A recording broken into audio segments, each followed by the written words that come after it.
Almantasha Realty presents yet another masterpiece set in the heart of Mumbai that promises to elevate your lifestyle. Welcome to The Universe, a residential tower that offers more than just four walls. This project offers you your own space, your own universe wrapped in these spacious 1 and 2 BHK apartments that are meticulously designed and smartly planned. Find all modern specifications that are specifically curated for you here. Here you are offered your own space, your own universe. अल्पसंख्यकों की योजना के सवाल पर केंद्रीय मंत्री अनुराग ठाकुर ने मोड़ा मुंह। देखिए कैसे रहा मुमरा में केंद्रीय मंत्री अनुराग ठाकुर का आगमन।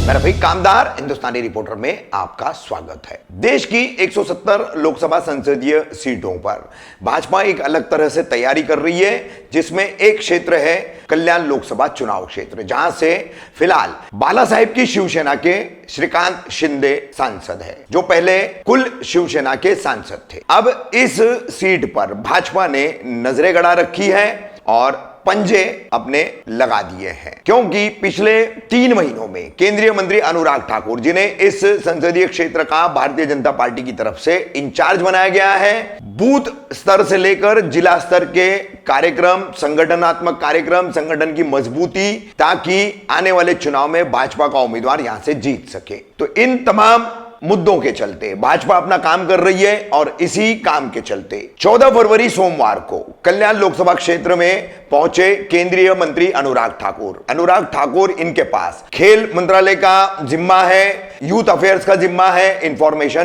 ब्रॉडकास्टिंग का जिम्मा है। इनके आने के बाद क्या माहौल था मुमरा कौसा में, कैसे यहां के भाजपाइयों ने उनका स्वागत किया। मंडल अध्यक्ष कुणाल पाटिल, सोहेल जुल्फिकार, रमीज खान, तांबोली दंपत्ति और अन्य कई महिला कार्यकर्ताएं, पदाधिकारी सभी उपस्थित थे। सबसे पहले ये हम आपको दिखाएंगे। उसके बाद मीडिया से बातचीत हुई केंद्रीय मंत्री अनुराग ठाकुर की। जो सवालात मीडिया ने किए उसमें प्रमुख रूप से थे कि मुख्यमंत्री एकनाथ शिंदे और उनकी पार्टी शिवसेना बाला साहेब की पर दबाव नीति बनाने का जो ये काम जो चल रहा है वो एक तरह की दबाव नीति ही है। और दूसरा सबसे अहम सवाल था, हाल ही में केंद्र सरकार ने अल्पसंख्यकों के लिए जो योजनाएं थी, छात्रवृत्ति यानी स्कॉलरशिप्स की, फेलोशिप्स की, वो सभी बंद कर दी है और अन्य कई योजनाओं को या तो बंद किया है या तो उनके फंड में जो है, बजट में उनके लिए जो प्रस्तावित फंड था उसमें काफी कटौती कर दी है, बहुत बड़ी कटौती कर दी है। तो इस पर जो सवाल था उस पर केंद्रीय मंत्री अनुराग ठाकुर ने मुंह मोड़ लिया और किस तरीके से उन्होंने सवाल की अनदेखी की, देखिए हमारी इस खबर में।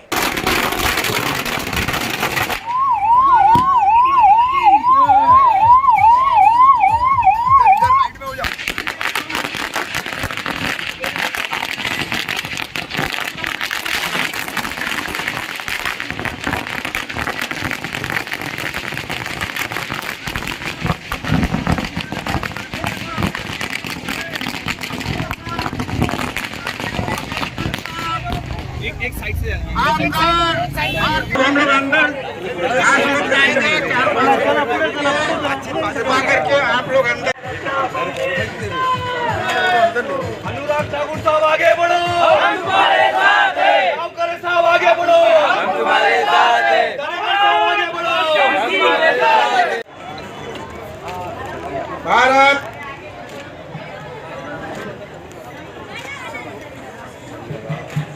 पहला कुछ आ रहे हैं। ठीक है सर। भारत माता की जय, वंदे मातरम, वंदे मातरम, भारत माता की जय, वंदे। बाकी लोग सब अंदर बाहर हो जाइए, प्लीज किसी को नहीं अंदर।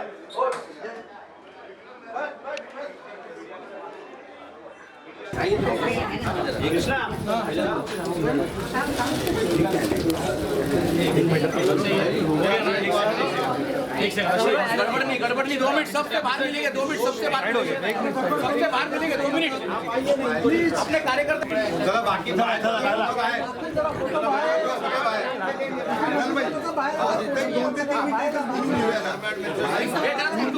मिनट हट जाओ, 2 मिनट माता की, भारत माता की, वंदे वंदे जय जय श्री राम जय जय श्री राम जय जय श्री राम भारत माता की जय भारत माता की जय राम लक्ष्मण जानकी जय बोलो हनुमान की राम लक्ष्मण जानकी जय बोलो हनुमान की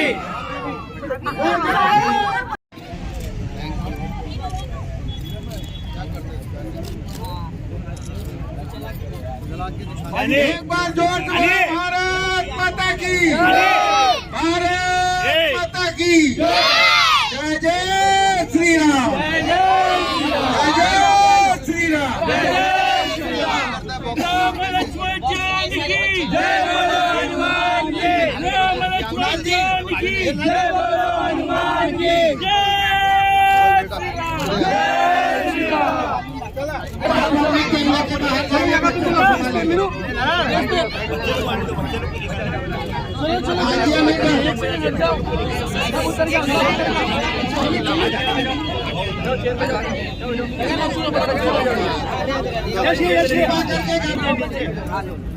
ये पूरा बाहर निकलो सब लोग तुम अपना चिल्ला पार्टी लेके बाहर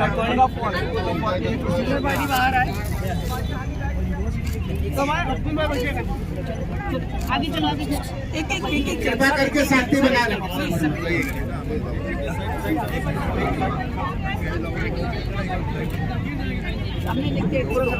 सामने देख के एक फोटो सर अनुराग जी ठाकुर साहब का मुंब्रा की जनता दिलोजान से स्वागत कर रही है। खुशी की बात है आज पहली बार कोई केंद्रीय मंत्री मुंब्रा के बारे में सोचा है, वह भी भारतीय जनता पार्टी।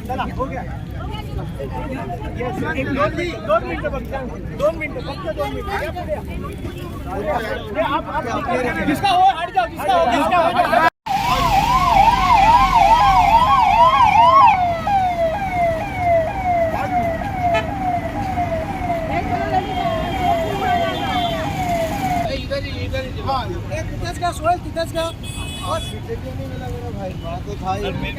मेरा मंडल आप आऊंगा लोग आज सब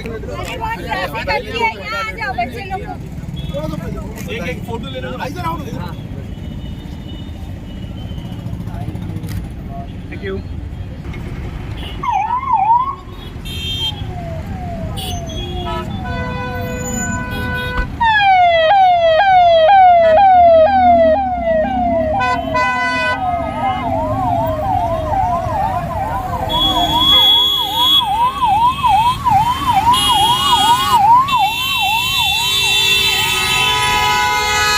काफी अरसे बाद जो है कोई केंद्रीय मंत्री मुंब्रा पहुंचे हैं। अनुराग ठाकुर पहले ऐसे व्यक्ति है जो पिछले 15 वर्षों में जो है केंद्रीय मंत्री के तौर पर पहुंचे। सर इस शहर को खेल मैदान की बहुत आवश्यकता है और आप केंद्रीय खेल मंत्री है सर। ठाणे मनपा में हाल ही में आप ही के करीब में खड़े हैं विधायक संजय केलकर जी। इन्होंने ठाणे मनपा में जो भ्रष्टाचार चल रहा है उस पर एक निवेदन दिया है मनपा आयुक्त को और समझ जांच की मांग की है और उसी से यहाँ के खेल मैदानों का रिजर्वेशन भी जुड़ा हुआ है सर। काफ़ी यहाँ पर हेराफेरी की गई है ज़मीनों की, रिजर्वेशन की। मनपा के अंतर्गत आने वाले जितने भी लोक उपयोगी योजनाओं के भूखंड जितने थे उनका श्रीखंड बना करके खा लिया गया है सर। और विधायक केलकर जी उसके लिए प्रयासरत है। आप एक केंद्रीय मंत्री होने के नाते किस तरह से इस तमाम मसले को देख रहे और उस पर क्या आदेश करेंगे सर? संजय जी बहुत वरिष्ठ नेता हैं, उचित कदम उठाए। केंद्र की ओर से स्पोर्ट्स इंफ्रास्ट्रक्चर बनाने के लिए कुछ भी चाहिए होगा तो उसमें मोदी सरकार ने पहले भी कहीं कमी नहीं रखी है। हालांकि खेल एक राज्य का विषय है तो मुझे प्रसन्नता इस बात की है कि महाराष्ट्र ने खेलो इंडिया यूथ गेम्स में नंबर 1 स्थान हासिल किया है। बहुत बड़ी उपलब्धि है। महाराष्ट्र के एथलीट्स को, महाराष्ट्र की सरकार को बहुत बहुत बधाई। जहाँ तक सुविधाओं की बात है, जो भी हमारे पास ऐसी प्रपोजल्स आएंगी क्योंकि राज्य से ही आती हैं, उनमें केंद्र सरकार ने पहले भी सकारात्मक रुख लिया है, आगे भी लेगा। सर, कल्याण लोकसभा में जिस तरह से आपका दौरा हो रहा है तो आने वाले दिनों में कल्याण लोकसभा में बीजेपी का उम्मीदवार खड़ा हो सकता है, इसी चर्चा हो रही है। पहले किसका है? सर सबसे पहले तो बात के जो नई सरकार महाराष्ट्र में बनी है सर, बाला साहब की जी शिवसेना उनका है, उनका है, बाला साहेब की शिवसेना, बाला साहेबांची और शिवसेना पिछले 2 चुनाव लड़े तो गठबंधन में हमारे साथ ही लड़े। जी, तभी शिवसेना एक थी सर। अब भी शिवसेना हमारे साथ, जी बाला साहब जो आदरणीय शिंदे जी माननीय मुख्यमंत्री हैं वो साथ में हैं। देवेंद्र फडणवीस जी और उनकी सरकार शानदार काम कर रही है और आगे भी भारतीय जनता पार्टी तो कार्यकर्ताओं की पार्टी है। हम तो अपने संगठन को मजबूत करने के लिए सत्ता में रहकर भी, चाहे मंत्री हो या प्रधानमंत्री जी हो, सब लोग बराबर का काम करते हैं। सर ऐसी चर्चा है कि कहीं ना कहीं भाजपा जो है बाला साहेबांची शिवसेना के मुखिया जो है मुख्यमंत्री एकनाथ शिंदे उन पर और उनकी पार्टी पर जो है एक दबाव की नीति बनाए रखना चाहती है, जिसके तहत जो है आगे दिक्कतें न हो। हम तो प्यार बढ़ाने वाले हैं, रिश्तों को मजबूत करने वाले हैं। दबाव बनाने का काम हमारे यहाँ नहीं होता। हम तो संगठन का विस्तार करते हैं, अपने बलबूते पे करते हैं। नहीं सर, बातें भी की जाती है कि ये रिमोट कंट्रोल सरकार है, इसका रिमोट श्री देवेंद्र फडणवीस जी के हाथ में है। उप मुख्यमंत्री होते हुए भी वो सारा सिस्टम वही संभाल रहे, इस तरह की बातें कही जाती है। सर क्या कहेंगे इस पर? देखिए, जब गठबंधन की सरकार होती तो आपसी तालमेल के साथ ही सरकारें चलती, और मुझे लगता है कुछ लोगों को शिंदे जी और फडणवीस जी का तालमेल चुभ रहा है। तो जिसको चुभ रहा है, दर्द हो रही है, उसको थोड़ा दर्द होने दीजिए। लेकिन हमारा काम तो महाराष्ट्र का विकास करना है, और उसके मोदी सरकार ने केंद्र से कोई कमी नहीं छोड़ी। सड़कों के लिए 1 लाख करोड़ रुपए के लगभग के प्रोजेक्ट चल रहे हैं। रेलवे के लिए कांग्रेस के मुकाबले 11 गुना ज़्यादा पैसा देने का काम किया है। मेट्रो की बात करें तो रिकॉर्ड काम उसमें किया है। आप कोई क्षेत्र चुन लीजिए, चाहे आवास योजना हो, उसमें भी महाराष्ट्र को आगे बढ़ने का अवसर दिया है।